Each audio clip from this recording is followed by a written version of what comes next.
Sí, decía el gran predicador inglés Charles Spurgeon que el horizonte de la verdad es tan extenso y tan grande que nadie puede apropiarse de toda la verdad. Por eso Dios le reveló a Jeremías algo, le reveló a Isaías algo. El ejemplo de Pablo nos damos cuenta que fue al único apóstol, fue al único a quien se le reveló el misterio del rapto de la iglesia. No se le reveló a Pedro, ni a Santiago, ni a ningún otro apóstol, ni a Juan, fue exactamente nada más al apóstol Pablo. Y él lo desarrolla en Efesios capítulo 3, 1 Corintios 15, y así es, ¿verdad? O sea, ningún ser humano puede tener toda la conceptualización de la verdad y de toda la filosofía y ver todos los ángulos. Todos somos seres humanos muy, muy limitados, por eso nos necesitamos unos a otros. Bueno, esto que usted va a compartir con nosotros, hablando de Jesucristo como el camino, la verdad y la vida, fue una experiencia espiritual que yo tuve en el año 1991. Muy raro que uno tenga una experiencia espiritual manejando, ¿verdad? Puedo precisar el punto donde iba en la carretera, el semáforo que estaba haciendo. Yo estaba considerando seriamente si mejor salirme de, en aquel tiempo, Canal 23 en Costa Rica. Le estaba empezando a ayudar a mi papá. Él hablaba de un canal satelital y todo, y estábamos en las pequeñas, apenas las pequeñas de tanteo de inicio ahí en Costa Rica. Y me empecé a dar cuenta de esto que estamos hablando, de que dentro de la iglesia había muchas posiciones y veía como unos miembros de la junta directiva veían la cosa tan diferente que otros, y otros criticaban a otros por esto y todo. Y yo decía, bueno, yo cuando empecé a trabajar con Canal 23, yo esperaba ataques del enemigo, esperaba ataques de la iglesia tradicional, pero nunca esperé ataques de los hermanos. Fue algo que, entonces yo seriamente pensaba, yo tenía un equipo de laboratorio de óptica para poner un laboratorio de óptica en Costa Rica, pensaba renunciar a ayudarle a mi papá y mejor irme y montar el laboratorio, que fue el plan con el que nos fuimos a Costa Rica. Y yo le decía, Señor, pero es que si no me dices quién tiene la verdad, entonces yo mejor me voy. Yo mejor me voy de Canal 23 porque esto no me gusta para nada, este pleito entre los pastores. Y no les digo que vi al Señor, no les digo que oí su voz, pero fue una impresión tan fuerte que la tengo hasta hoy. Él me dijo, yo soy el camino, la verdad y la vida. Entonces, quien tiene al Señor es hijo de Dios. Y entonces, como Dios me está diciendo como tranquilo, usted queda tranquilo, si me tienen a mí, tienen la verdad. Así que de los más no se preocupe, cualquier situación, oposición, ruido mental, lo que sea, pero si me tienen a mí, tienen la verdad. Y así que me gusta que en este último programa del año usted va a hablar sobre esto, precisamente, sobre es Jesús el camino de verdad. Así es. Sí, no cabe duda, ¿verdad?, que ¿quién puede negar el impactante, la entrada tan impactante, tan asombrosa, la increíble, impactante vida de Jesucristo en la historia humana? No solamente Jesucristo ha sido el hombre más revolucionario en cuanto a todos los sistemas filosóficos, morales, religiosos del mundo, sino que es el personaje en el que ahora, aunque sabemos que el 24 de diciembre no nació, pues el mundo aprovecha para poder celebrar el día de la Navidad. La palabra Navidad viene de latín, natividad significa nacimiento. Entonces la Navidad es el nacimiento del Hijo de Dios, que la historia representa a través de un pesebre, etcétera, etcétera. Pero ¿de quién otro personaje se recuerda su nacimiento? Pregúntale a alguien si se acuerda cuándo nació Mahoma, o Buda, o Zoroastro, o Mahatma Gandhi, etcétera, etcétera. Nadie. Pero es un personaje tan impactante en la vida de Jesucristo que celebra la Navidad. Pero no solamente eso, sino que Jesucristo también divide la historia. Cuando contamos los años, ahorita estamos en el 2023, ¿desde cuándo estamos contando 2023? Desde el nacimiento de Cristo. Cristo es tan impactante que no solamente es su nacimiento, sino que la misma historia se divide antes de Cristo y después de Cristo. No antes de Buda ni después de Buda, antes de Zoroastro, después de Zoroastro, antes de Mahoma. Es la historia dividida por la vida de Jesucristo. Y no solamente eso, llegamos también a su resurrección.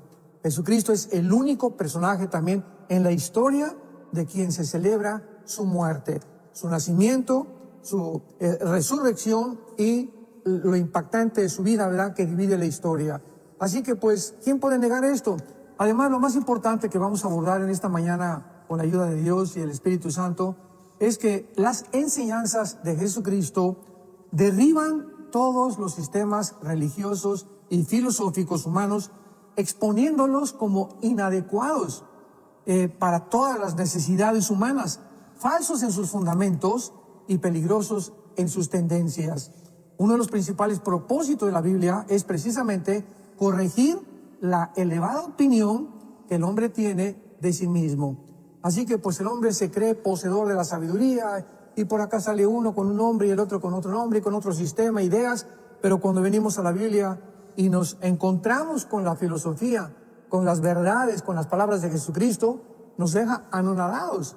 Así que tenemos que estudiar detalladamente estas palabras de Jesucristo para que podamos comprender su profunda sabiduría y la revelación impresionante, profunda, eterna que trae a nuestros corazones cuando le tenemos en nuestra vida en la persona del Espíritu Santo.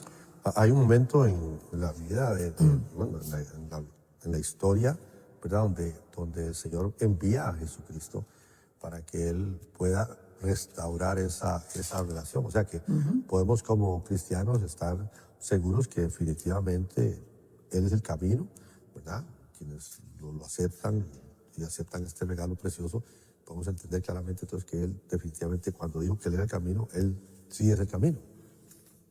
Exactamente, todo el ser humano, la Biblia nos revela, nacimos separados de Dios. En cuanto a que nuestros primeros padres en el huerto del Edén, es la narrativa que la Biblia nos ofrece. Dios crea al ser humano con libertad, con libre albedrío, no nos crea como robots. A los ángeles los crea también con una libertad de poder escoger rebelarse contra Él. Cuando alguien dice, bueno, es imposible rebelarse contra Dios, bueno, tenemos el ejemplo de Lucifer, el ejemplo de los primeros padres. Pero aquí lo importante es que el ser humano, desde el huerto del Edén hasta nuestros días, ha estado tratando de buscar la respuesta a tres preguntas importantes. Los que digan, bueno, pues es que la historia de Adán y Eva es fantasía, o es una alegoría, o es un cuento, etcétera, etcétera, se enfrentan con el problema de qué otro libro, qué otro personaje nos ofrece una respuesta para poder contestar de dónde viene el universo, cómo se originó el universo, quiénes somos nosotros y hacia dónde se dirige el ser humano. Son tres preguntas que ningún ser humano, ningún filósofo, ningún maestro religioso, ningún doctor en filosofía y letras, ninguna persona en ciencias políticas, ningún geólogo, ningún sociólogo nos puede contestar. ¿Por qué? Porque para contestar cómo se originó el universo, bueno, pues tendría que ser de carácter científico, y para que sea científico tiene que ser repetitivo. Entonces, como la ciencia se ve imposibilitada a demostrar el origen del universo, pues los científicos han inventado teorías, porque lo que oímos son puras teorías, como el Big Bang. Después, como la ciencia no sabe quiénes somos, bueno, también inventan, ¿verdad? Pues Freud trató de confrontar el problema humano de la psique, del problema mental, y comenzaron los psicólogos y psiquiatras a ponerle etiquetas. Si una persona tiene 2 o 3 maneras de comportarse diferente, ponle la etiqueta de esquizofrénico. Si una persona es miedosa y toda la gente, ponle la etiqueta de paranoico. Si una persona comienza a desviarse de sus pensamientos y se le considera normal, pues ponle la etiqueta de psicópata, etcétera, etcétera. Entonces el ser humano se enfrenta con un dilema. No podemos saber quiénes somos. Tenemos que realmente entenderlo. El ser humano nunca podrá descubrir quiénes somos porque es demasiado profundo el corazón humano y la mente humana. Entonces tenía Dios el Creador, porque solo el Creador nos puede decir de dónde venimos, quiénes somos y a dónde nos dirigimos. Jesucristo vino al mundo, nació en un pesebre, en una manera súper humilde, rodeado de animales, con su papá y con su mamá, bueno, con su padrastro y con su madre, y crece como un carpintero, y a través de esa vida tan sencilla, tan humilde, una persona tan rendida completamente a la voluntad de su Padre, nos trae al mundo las respuestas que la ciencia, ni la filosofía, ni las religiones nos pueden contestar. Así que en el capítulo 14 de Juan, del Evangelio de Juan, encontramos estas palabras que son de las más profundas que podamos encontrar dentro de la misma literatura y la filosofía humana. Y cuando Jesucristo ve que los apóstoles están muy preocupados, estresados, porque pues ya eso los días antes de su crucifixión, y ya están más o menos deduciendo que Cristo se va a enfrentar a la muerte. Él lo anunció anteriormente: el Hijo del Hombre tiene que ser entregado a los sacerdotes, a los fariseos, tiene que ser muerto, crucificado y resucitar a los 3 días. Entonces Jesús, percibiendo el estado mental de los discípulos, en Juan 14 les dice estas palabras: no se turbe vuestro corazón. Si ustedes creen en Dios, crean también en mí. Lo primero que Cristo aborda es: no permitan que ninguna circunstancia del mundo les quite la paz. No permitas que ni la caída del dólar, la caída del peso, la caída del petróleo, las guerras, la guerra de Gaza, la guerra de Ucrania, o tal vez se vislumbra una época nuclear en el mundo. No permitan que nada les quite la paz interior. Porque en cuanto perdemos la paz, perdemos la brújula. Esto es importantísimo. La paz está asociada con la dirección del Espíritu Santo. El Espíritu Santo no puede revelarnos nada si nuestra mente está perturbada. Tenemos que mantener la paz. Tú guardarás en completa paz aquel cuyo pensamiento en ti persevera, dice Isaías 26. Así que por eso es importantísimo fijarnos en las palabras detalladas de Cristo para poder percibir la profundidad con la que Él hablaba. No se turbe su corazón. Es el tiempo actualmente de la paz. Desgraciadamente es el único tiempo en el año, en la Navidad famosa, repito, que Cristo no nació el 24 de diciembre, es en la que todo el mundo, jingle bells y noche de paz, y como que ya la gente está más relajada, que todo el mundo se está regalando. Todo esto proviene de Dios, porque fue Dios el que dio a su Hijo. Él es el que inició el dar. La generosidad viene de Dios. De ahí viene el regalarnos, hacernos regalos unos a otros. Entonces, en esta época, pues se vislumbra un carácter espiritual en la gente y de tranquilidad, aparentemente, desde luego. Y Jesucristo dice a continuación: en la casa de mi Padre muchas moradas hay. Si así no fuere, yo os lo hubiera dicho: voy a preparar lugar para vosotros. O sea, espérenme, tengan tranquilidad, tengan paz. El mundo va a estar convulsionado. El mundo van a tener aflicción. Va a haber enfermedades, va a haber guerras, va a haber traiciones, va a haber persecución, pero manténganse tranquilos y calmados, porque voy al cielo a preparar un lugar para ustedes y voy a regresar. Y cuando yo regrese, los voy a tomar a mí mismo y me los voy a llevar a la casa, a las moradas, a los lugares que les he preparado. Y finalmente vienen las palabras más asombrosas que yo considero, y tal vez estas palabras fueron las que a mí el Espíritu Santo usó para convencerme, porque yo era muy escéptico, fui ateo, etcétera, etcétera, de que realmente Jesucristo era un personaje único. Y dice Juan 14, versículo 6, Jesús dijo: yo soy el camino, yo soy el camino. Hay caminos que parecen derechos, pero su fin es camino de muerte. Hay muchos caminos. En Mateo capítulo 7, Jesucristo mencionó también que había caminos diferentes que el hombre iba a buscar. Y dice Mateo capítulo 7, versículo 13, entren por la puerta estrecha, porque ancha es la puerta y espacioso el camino que lleva a la perdición, y muchos, escuchemos, Jesús dice que la mayoría de los seres humanos han escogido el camino de la búsqueda de los placeres, de la búsqueda del dinero, de la popularidad, de la fama, de puestos políticos, de destacar ante el mundo, pero son caminos equivocados que siempre traerán al ser humano al final de su vida una vaciedad, porque descubrirán que ni el dinero, ni la fama, ni la popularidad, ni el quererse hacer simpático con la gente va a satisfacer las necesidades más profundas del alma. Pero Jesús dice: estrecha la puerta y angosto el camino que lleva a la vida, y pocos son los que la hallan, porque Él es ese camino. Y muy pocos seres humanos, la minoría de los seres humanos, han entrado por esa puerta estrecha. Así que cuando Jesús dijo: yo soy el camino, nos estaba mostrando que no hay ningún otro camino, ni la religión, ni ninguna iglesia nos lleva a Dios, ni ningún sacrificio, ni los mejores asilos que hayamos construido, o orfanatorios para los niños. No importa lo que hagamos, esos caminos no llevan a Dios.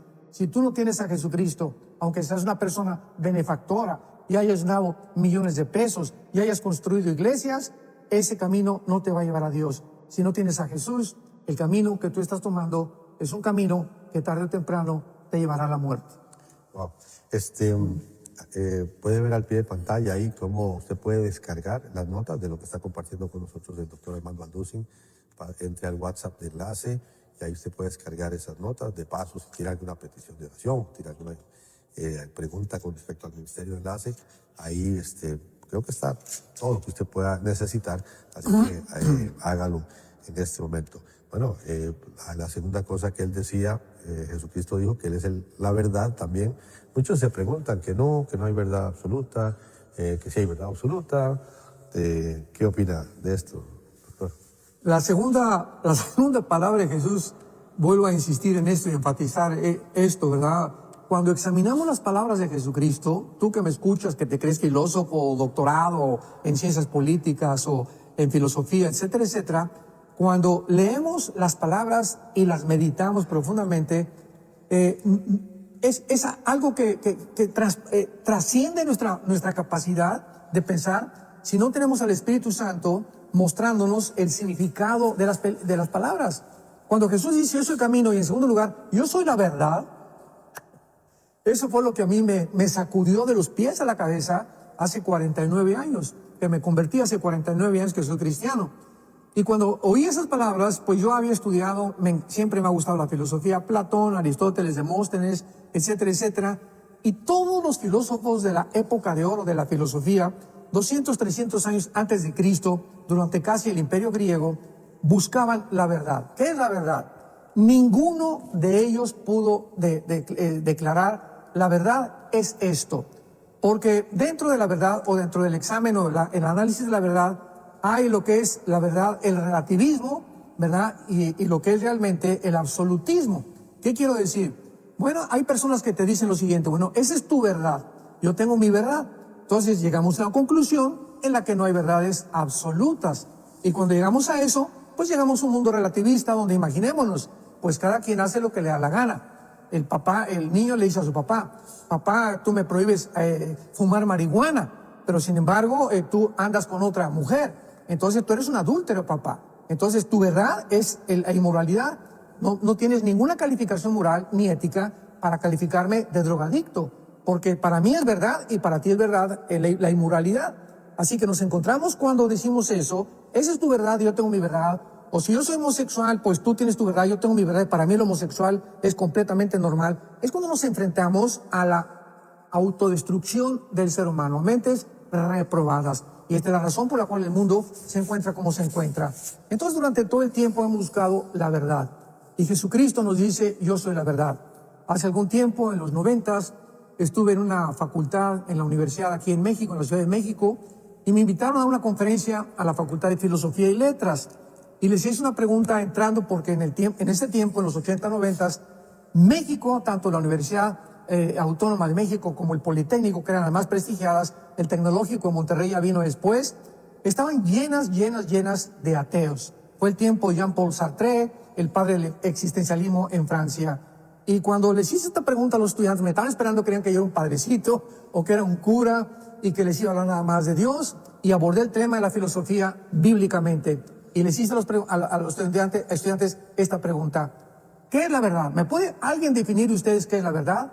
¿O ustedes creen que los filósofos del siglo XX, Jean-Paul Sartre, Bertrand Russell, Sam Harris, Carlos Sagan, etcétera, etcétera, son más grandes que los filósofos de la época de oro? O sea, ¿creen ustedes que la filosofía ha evolucionado?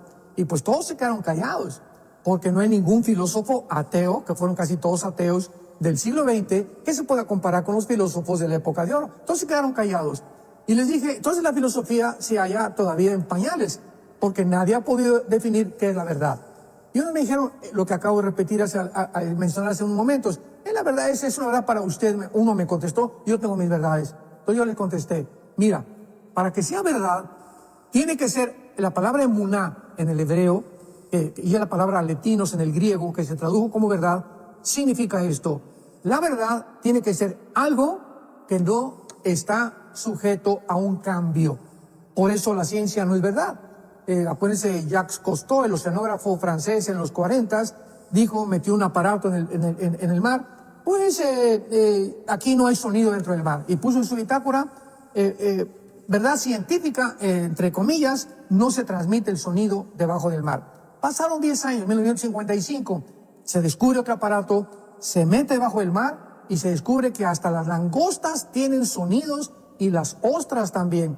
Entonces la verdad que era 10 años antes deja de ser verdad. En la astronomía, ¿cuántos de ustedes en nuestra época, los 90s, 80s, 90s, se creía que Plutón era un planeta y estaba en los libros de astronomía? Pasó el tiempo y se descubrió que no llenaba las necesidades ni se podía clasificar para poder ser clasificado como un planeta. Y se borró ya de todo el libro de astronomía. Plutón ya no es un planeta. Y así yo podía seguir con tantos ejemplos. Entonces, para que sea verdad, tiene que ser algo permanente, tiene que ser algo que no está sujeto a cambio. Y Jesucristo nos dijo, yo vengo a decirles que yo soy la verdad, porque Él es el mismo ayer, hoy y por los siglos. Es Dios el único que no tiene cambios, inestabilidad, ni tampoco incongruencias como los seres humanos. Y finalmente, Jesucristo demuestra algo mucho más profundo cuando dice que Él es la verdad.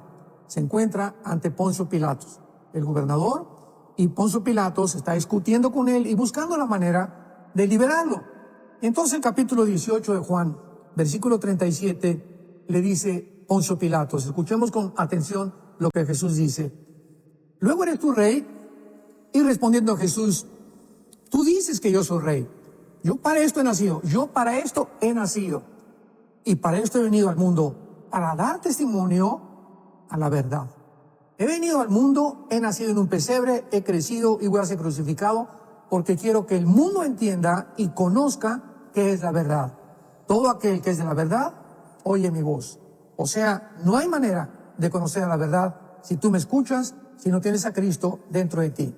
Porque al entrar Jesucristo dentro de ti y venir tú a la Biblia, porque la palabra de Dios tiene la verdad, es la verdad, porque es Jesucristo, Él es la palabra hecha carne. En el principio fue el verbo fue hecho con Dios, el verbo era con Dios, Juan capítulo 1:1. Ahí descubres tú la verdad.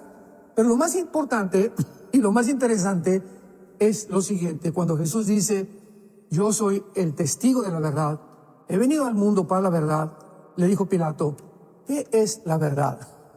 Y Jesucristo, dice la Biblia, cuando hubo dicho esto, salió otra vez y no quiso esperarse a que Jesucristo le contestara qué era la verdad.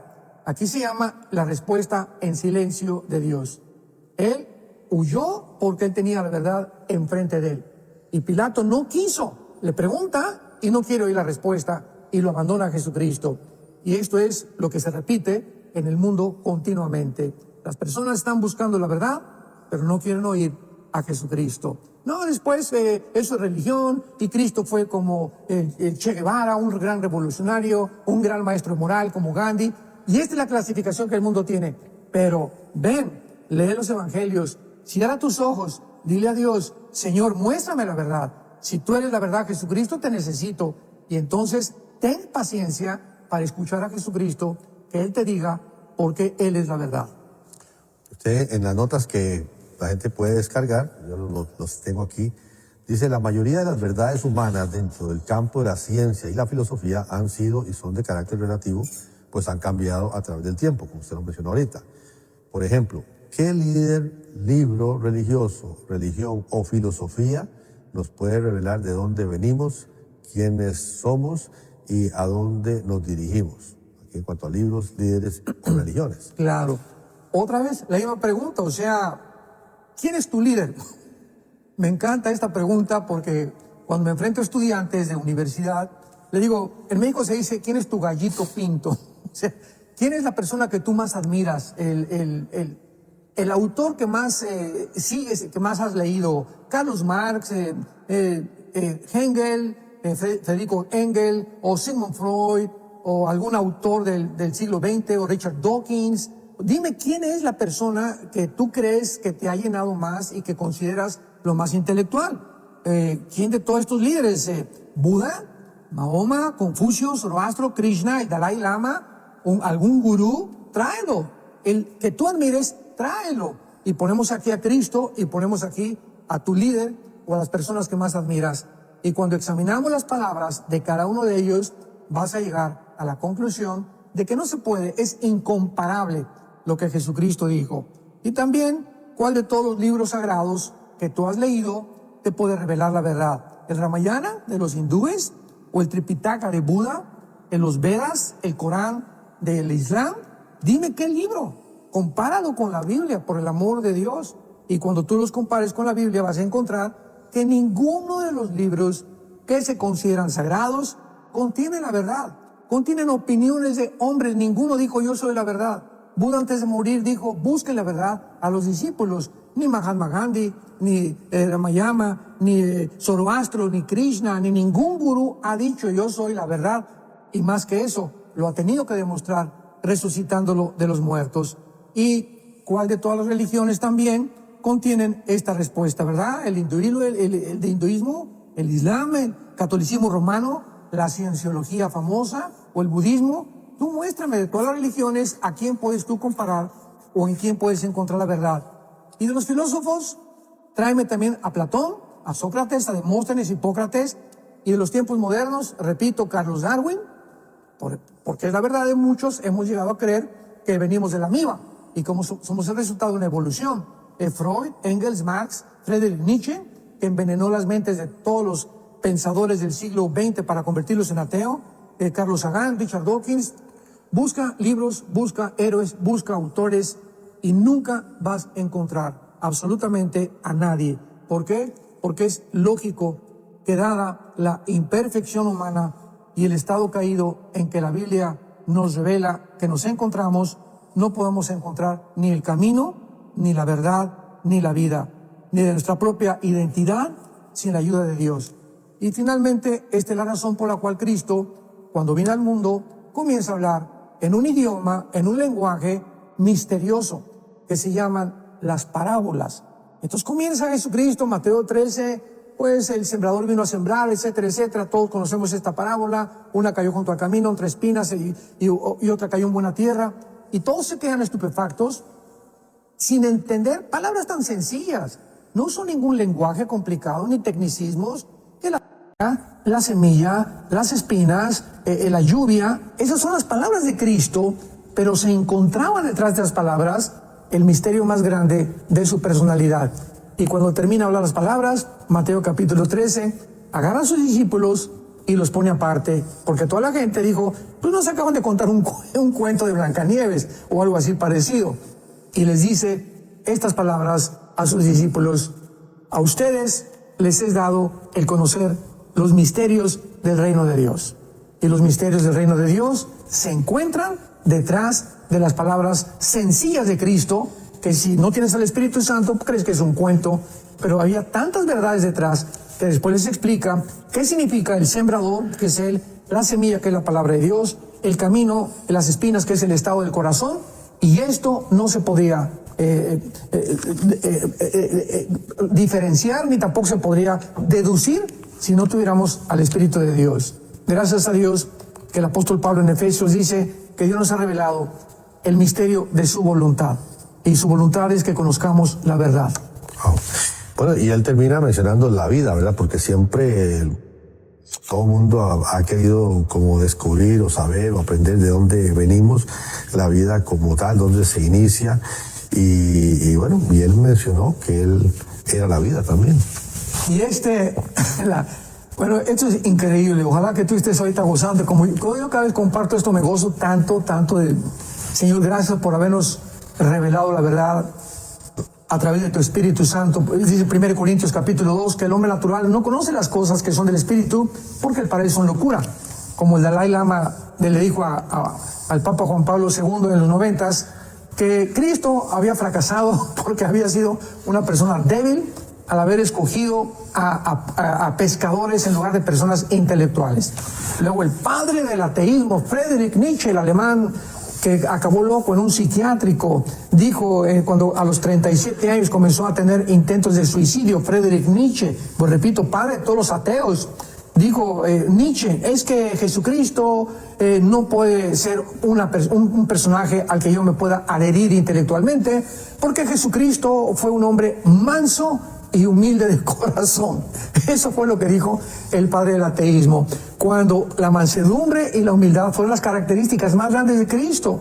Pero ¿por qué Nietzsche expresó esto? Simplemente porque para Nietzsche la grandeza del ser humano era el fuerte, el valiente, el arrojado, porque para él el humilde, todo el mundo lo iba a pisotear. Tú tienes que ser orgulloso y tienes que defender tu posición y tienes que imponer tu ego.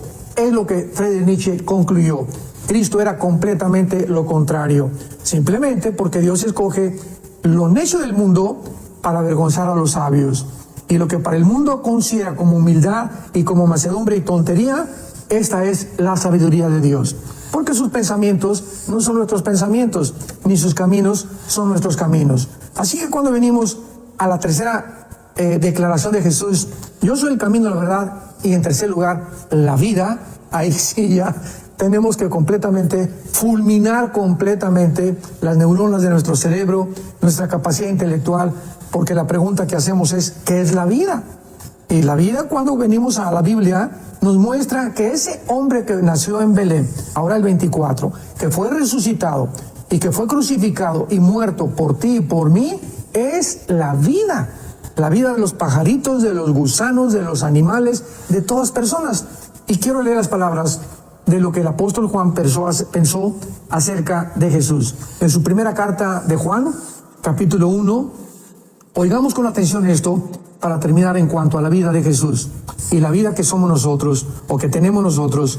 Lo que era desde el principio, lo que hemos oído, está dando su testimonio el apóstol Juan, lo que hemos visto con nuestros ojos, lo que hemos contemplado y palpado nuestras manos tocante al verbo de vida. O sea, Juan comienza diciendo, con nuestros ojos, con nuestros oídos y con el tacto tocamos, vimos y oímos la vida misma. ¡Wow! ¡Qué tremenda declaración! Porque la vida fue manifestada y la hemos visto y testificamos y anunciamos la vida eterna, la cual estaba con el Padre y se nos manifestó. Juan ya reconoce cuando muere Cristo que ese hombre con el cual caminaron 3 años y medio, que lo vieron, comieron con él, lo oyeron y sus manos tocaron su cuerpo, como Tomás cuando resucitó, toca la herida de su lanza y sus manos perforadas con los clavos, era la vida misma. Por eso Jesús termina diciendo, yo soy el camino, la verdad y la vida, y cualquiera que me sigue encontrará el perdón de sus pecados, la verdad, el camino y la vida eterna. Wow, qué lindo. Bueno, hay varias preguntas aquí. Por ejemplo, ¿en qué mes y año nació Jesús? ¿Por qué se dice que Jesús cumplió todas las profecías? Habla que si un judío se muere sin Cristo, que si él será salvo, y hay otras varias aquí que están entrando, pero creo que lo más importante ahorita, las personas que nos han estado escuchando y tal vez dicen, yo quiero a ese Jesucristo, yo quiero que él pueda entrar en mi corazón el día de hoy, y creo que no hay mejor momento como este para, ahora que termina el año y todo, que puedan tomar esta importante decisión por Cristo. Claro, porque pues ahora está el debate, ¿verdad? Cristo no nació el 24 de diciembre, y es una fiesta pagana, y el árbol de Navidad, perdón, es un paganismo también, etcétera, etcétera. Y el otro día me encontré un muchacho de nuestra misma iglesia que comenzó a discutirme con estas cosas. Oiga, pero es que Cristo no nació el 24. Le dije, yo estoy de acuerdo contigo. Pero ¿sabes una cosa? El día de la independencia también es pagano. El día de tu cumpleaños también es pagano. Las monedas que traes ahí en la bolsa traen la efigie de Washington o la efigie de Benito Juárez aquí en México, etcétera, etcétera. También son paganas. Vivimos en un mundo pagano. Y cuando Dios dice que el reino de Dios no consiste en comida ni en bebida, en Romanos capítulo 14, sino en gozo y paz del Espíritu Santo. Imaginemos ahora esta Navidad. A ver, Dios manda al arcángel Gabriel, ve y checa quién puso árbol de Navidad y le pones una tacha. Y el que no puso árbol de Navidad, le pones una palomita. O sea, imaginémonos que Dios nos juzga por eso. Cuando el reino de Dios no consiste en beber o en lo que comes, si te tatúas, si tienes el pelo largo, si tienes el vestido así, o largo o corto, por el amor de Dios, ya crezcan. Ya los corintios era el problema que tenían, la inmadurez espiritual. Entonces a Dios no le importa, ¿verdad? Lo que le importa es que tú tengas gozo, que tú tengas paz en tu vida, y eso es lo que Dios busca en Navidad, en Año Nuevo, en enero, en febrero y durante todo el año. Entonces, Pablo escribe en Filipenses, gócense, gócense, gócense. Entonces, ¿qué te sirve? Yo no puse árbol, yo no puse esferas, y no celebro Navidad, y eres un Grinch, como dicen, Mr. Grinch, o sea, estás amargado, amargada, con la carota, con la jetota, no estás contento con tus hijos, ¿y de qué te sirve que no pusiste árbol, que no celebraste la Navidad, y por eso te va Dios a calificar como una persona espiritual? Por el amor de Dios, ya crezcamos en madurez espiritual. Así que tú puedes en esta Navidad, aunque tú celebres el nacimiento de Cristo, si no ha nacido en tu corazón, de nada sirve tampoco que la celebres. Lo puedes celebrar como una fiesta común, pero hay que celebrarlo no solamente con ello, sino saber que ya nació en tu corazón. Repite estas palabras y dile con todo tu corazón a Dios: Señor, perdona mis pecados. Creo que en esa cruz pagaste por ellos y que a los 3 días resucitaste de entre los muertos. Creo que tu Hijo Jesucristo es el camino, es la verdad y es la vida. Yo necesito ahora cambiar mis caminos y caminar por el camino de Jesús. Necesito olvidar lo que eran mis verdades y comenzar a seguir la verdad de Jesús. Y ahora quiero tener en la hora de mi muerte la vida eterna, porque creo que tu Hijo es Jesucristo, la resurrección y la vida. Señor, entra en mi corazón como mi Dios, como mi Salvador, y quiero continuar en la corta vida que me queda, y sobre todo al morir, morir en paz, porque he creído que tú eres la verdad, el camino y la vida. Te doy gracias por tan grande sacrificio y tan grande amor en esa cruz por mi vida. En el nombre de Cristo. Amén. Amén. Estoy seguro que muchas personas han hecho esta invitación al Señor a venir a su corazón. Ahora hay mucho material que podemos tener acceso. Me gusta que en Enlace Plus es una aplicación que usted la puede bajar totalmente gratis. Pesa como, tal vez usted tiene una fotografía ahí, una imagen guardada, puede pesar la misma cantidad, no va a tomar mucho campo de su celular, mucha memoria, pero hay muchísimo material, hay cantidad de predicaciones, videos. Algo bonito, están los evangelios ahí. Usted puede ver Mateo, Marcos, Lucas y Juan, porque están los evangelios dramatizados. Usted va a oír al Señor hablando y esto es precioso. Bájelo y empiece a ver cosas que van a edificar su vida en esta nueva etapa que será de bendición. Bueno, Armando, hay muchas preguntas aquí. Bueno, ya usted medio contestó la de Luz Milena, ¿verdad? De Venezuela. ¿En qué mes y año nació Jesús? Sí, Jesús nació en septiembre, entre septiembre y octubre, que es lo que se pone en el calendario hebreo Tishri, y muere en Nisan, que es abril, marzo-abril de nuestro calendario. Por ahí, pero no se sabe con exactitud. Bueno, Armando de Costa Rica, ¿por qué se dice que Jesús cumplió todas las profecías? Bueno, las profecías respecto a él, porque solamente en el momento que estaba colgado en la cruz se cumplían 33 profecías. Acordémonos, por ejemplo, para no extendernos tanto, todo el capítulo 53 de Isaías: despreciado y desechado entre los hombres, varón de dolores, escondimos del rostro, fue menospreciado, fue humillado, cada quien se desvió como la oveja. Ahí hay más de 10 o 15 profecías que cumplió Cristo. Salmo 22. David escribe 1000 años antes de Cristo: Dios mío, ¿por qué me has desamparado? Sobre mi ropa echaron fuertes, mi corazón fue como la cera, me miran como toros de Basán. Ahí en el Salmo 22 había una barbaridad también de profecías cumplidas en Cristo. Él cumplió las profecías respecto a su vida, pero las demás profecías dadas a los apóstoles y a los profetas de los últimos tiempos ya son cumplidas por los apóstoles y por los seguidores de Jesucristo, que fueron sus discípulos y que después fueron los apóstoles. Así que cuando se dice que él cumplió todas las profecías, es claro y es importante definir las de su propia vida. Miranda desde Panamá, ¿qué pasa con las personas que nunca han escuchado el Evangelio? ¿Serán ellas juzgadas diferente? Esta es una pregunta excelente pregunta, porque muchos se preguntan, bueno, ¿qué va a pasar con los budistas? ¿Qué va a pasar con los palestinos que nunca han hablado de los que no han hablado de Cristo? Que hay cantidad de cristianos ahí en Gaza. ¿Qué va a pasar con los hindúes, etcétera, etcétera? Y la Biblia tiene una respuesta. En Romanos capítulo 2, versículo 12 en adelante, Romanos 2:12, dice: todos los que sin ley han pecado, la ley es la Biblia. O sea, todos los que han muerto sin estas leyes, sin este código de conducta en sus corazones, sin ley también van a perecer. O sea, van a morir y nunca conocieron la ley en la Biblia. Y todos los que bajo la ley han pecado, por la ley serán juzgados. Somos nosotros. Hay dos tipos de personas, los que van a morir sin la ley de Dios y los que vamos a morir y conocimos y supimos y oímos la ley de Dios. Y a nosotros que hemos oído este libro, las palabras de este libro, nos van a juzgar. ¿Correcto? Entonces, hasta ahí vamos bien. Versículo 13. Porque no son los oidores de la ley los justos, o sea, solamente los que oyen. Yo oí la Biblia y fui a la iglesia y fui a un estudio bíblico, eso no te va a justificar. O sea, no basta oír las palabras de la Biblia, sino sabemos que tenemos que hacerla. Santiago escribe en capítulo 2 de Santiago, porque la fe sin obras es muerte. Entonces no basta estar oyendo y oyendo y oyendo, si no practicas lo que tú has oído.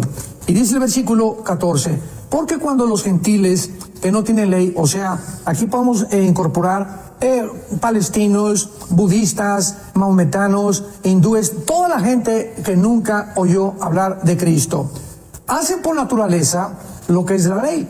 O sea, tanto las tribus africanas como los maometanos, como los hindúes, como los musulmanes, saben que matar es malo, que robar es malo, que el adulterio es malo, que entregar a su hija sin una responsabilidad de matrimonio es malo. Son cosas que ya están puestas por el Espíritu Santo dentro de todos los seres humanos. Hacen por naturaleza lo que es la ley. Y aunque estos no tengan ley, son ley para sí mismos. Escuchemos el versículo 15 de Romanos 2. Mostrando la obra de la ley escrita en sus corazones y acusándoles o defendiéndoles sus razonamientos. Entonces vemos nosotros que aunque no son ley, muestran la ley de Dios en su conciencia. Concretamente, la respuesta es la siguiente. Todas las personas que nunca oyeron hablar de Cristo, Dios los va a juzgar por su conciencia. Y eso solamente lo sabe Dios. Por eso no podemos juzgar quién se irá al cielo, quién se irá al infierno. Dios conoce la conciencia. Y lo dice el versículo 16, en el día en que Dios juzgará por Jesucristo los secretos de los hombres conforme a mi evangelio. Por eso Jesús dijo, no juzguéis para que no seamos juzgados. Entonces todas estas personas, Dios solamente sabe cuánta revelación, cuánta conciencia tuvieron de lo que Él ha escrito, porque la conciencia la traemos todos los seres humanos y la forma como respondieron es como nos va a juzgar Dios. Así que no nos preocupemos, no habrá nadie que se condene en el infierno, que Dios no le atribuya el derecho y la justicia de haber muerto y separado de Él eternamente. Ok, Indira Mejía desde Colombia. ¿Es posible conciliar la ciencia con la Biblia? Es decir, hay eventos sobrenaturales que se hayan podido comprobar científicamente, como lo del Mar Rojo, cuando el tiempo se detuvo, etcétera, etcétera. Claro, recordemos que la palabra ciencia es la palabra gnosis en el griego, que significa conocimiento. Entonces, cuando estamos hablando del conocimiento, o sea, de la ciencia, hay un conocimiento científico y hay otro pseudocientífico. Ya hablamos anteriormente cómo Jacques Cousteau, el oceanógrafo francés, se equivocó al considerar científico que dentro del mar no se propagaba el sonido. Pero cantidad de cosas del conocimiento del ser humano han hecho que la Biblia sea resaltada. Rápidamente, en Daniel 12, capítulo 12 de Daniel, versículo 4, el conocimiento aumentará. Lo profetizó Daniel y en el siglo XX se cumplió, porque nunca en todos los siglos el conocimiento había avanzado con la velocidad del siglo XX. Otro ejemplo, Apocalipsis capítulo 11, versículo 10 en adelante. Todos los tribus y toda la gente del mundo verá en Jerusalén la muerte de los dos testigos. Pregunta, ¿cómo es posible que hace 2000 años la Biblia haya profetizado que llegaría un momento en que todo el mundo iba a ver el mismo evento, si en los 70s del siglo pasado el conocimiento que llevó al ser humano a poner satélites en el universo? Increíble. Entonces, gracias a los satélites que ahora circulan, la Biblia tenía razón. Por los satélites ahora sabemos que podemos ver el mismo evento, lo que está pasando en China, ahorita en México, en Roma, en Inglaterra, gracias a satélites de comunicación. La Biblia se adelantó, porque la Biblia es la historia escrita por adelantado. Son nada más pequeñísimos ejemplos. Ok. María Lozada desde México. ¿Nos espera Jesús al otro lado de la muerte? Claro, Si tú tienes a Cristo como tu Señor y como tu Salvador, lo acabamos de ver. Yo soy el camino, voy a preparar el lugar para ti, para que donde yo esté es una promesa de Dios, como tú me recibiste como tu Salvador y tu Señor, y seguiste el camino que te indiqué, voy a regresar. Y cuando venga el arrebatamiento, desde Pentecostés hasta nuestros días, toda la iglesia será levantada para irnos con Jesús al cielo. Matías Pradeiro desde Argentina quiere saber cómo supo usted que debía seguir a Jesús y cómo saber cuando Dios nos habla. Ahorita ya contar mi testimonio ya queda muy poquito tiempo, ¿verdad? Pero creo que también en el enlace está mi testimonio. Yo a los 28 años pues estaba en una crisis existencial. 2 veces me intenté quitarme la vida, estaba desesperado, ya no sabía qué camino seguir. Cuando vino mi hermano me habló de Jesucristo y me dio precisamente a leer el Evangelio de Juan. Y me quedé en Juan 14:6 cuando oí que Jesús dijo: yo soy el camino, la verdad y la vida. Por eso amo estas 3 palabras que describen la profundidad de la vida de Jesucristo y la indubitable, ¿verdad?, e inequívoca verdad de que Él es realmente Dios en la carne. Fue cuando yo consideré, y a las pocas semanas de leer esto, le pedí que entrara a mi corazón. Wow, bueno, es que hay varias aquí, estoy viendo cuál de todas estas escojo. Bueno, si un judío muere sin creer en Cristo, ¿será salvo? No, tan judíos como gentiles, como griegos, ¿verdad? Ahorita el cuerpo de Cristo lo forma la iglesia y estamos de todas las naciones del mundo, aún cuando Dios no ha terminado con Israel. Pero ahorita, si un judío se muere sin Cristo, se condena. Y cuando Cristo venga, también va a haber muchos judíos que no van a creer en Él, que van a seguir blasfemando que Él no es el Mesías, se van a condenar. Las únicas personas, tanto judíos como gentiles, que vamos a entrar al reino de Dios o el reino milenial después de la segunda venida, judíos, gentiles, repito, todos los nacionales, son todas las personas que tienen a Jesucristo como su Señor y como su Salvador. Nos quedan un par de minutitos nada más y hay muchas preguntas aquí, pero bueno, viene un tiempo de celebración, muchas personas en Latinoamérica tienen libres, en Costa Rica casi que se paraliza el país ahora a partir de este fin de semana y no vienen a trabajar hasta por ahí del 8 de enero y así, entidades públicas y todo. ¿Qué consejo nos daría don Armando para estos días en todo, en cuanto a familia, en cuanto a finanzas, en cuanto a todo? Recordamos Hechos 1:8, ¿verdad? Los apóstoles le acaban de preguntar a Cristo: ¿restaurarás el reino? O sea, desde los profetas Abraham, Isaac y Jacob y los patriarcas hasta los apóstoles, todo Israel siempre esperaba el cumplimiento del reino que Dios les prometió. En 2 Samuel capítulo 7, 1 Samuel 7 dice la Biblia que Dios le promete a David que levantaría de su semilla el Mesías que iba a venir y el reino que tiene que cumplirse, que es el reino milenial, sino cuál reino de Dios, es el reino mesiánico de Cristo. Así que ese reino es prometido y los apóstoles mueren, ¿verdad? No querían morir sin la pregunta y Cristo les dice: mira, no os voy a contestar cuándo va a venir el reino. ¿Por qué? Porque ya lo explica más adelante cuando viene el Espíritu Santo, el apóstol Pablo, etcétera, etcétera, y en el Apocalipsis el apóstol Juan. Pero les dice, ¿verdad? Vendrá poder sobre ustedes cuando el Espíritu Santo entre en sus vidas y me serán testigos. ¿Qué consejo les doy? Nunca se nos olvide, somos testigos de Jesucristo. Todo aquel que es de la verdad, oye mi voz y testificamos de la verdad. Ahora en Navidad va a haber personas, familiares, compañeros de trabajo. No pierdas la oportunidad, tal vez en la cena de Navidad. Les pido 5 minutos que me escuchen, párate y dales tu testimonio. Si no tienes un mensaje, una predicación, quiero contarles cómo recibí a Cristo y por qué creo que Jesucristo es mi Señor y Salvador. Entonces, no perdamos la oportunidad de hablar de Jesús. Es la oportunidad más maravillosa, aprovechando estas fiestas que celebran el nacimiento de Jesús, que aunque sabemos no es el nacimiento de Jesús o el día en que Él nació, aprovechémoslo para dar testimonio de Él. Y no solamente en Navidad, sino todos los 365 días del año. Somos testigos del Hijo de Dios.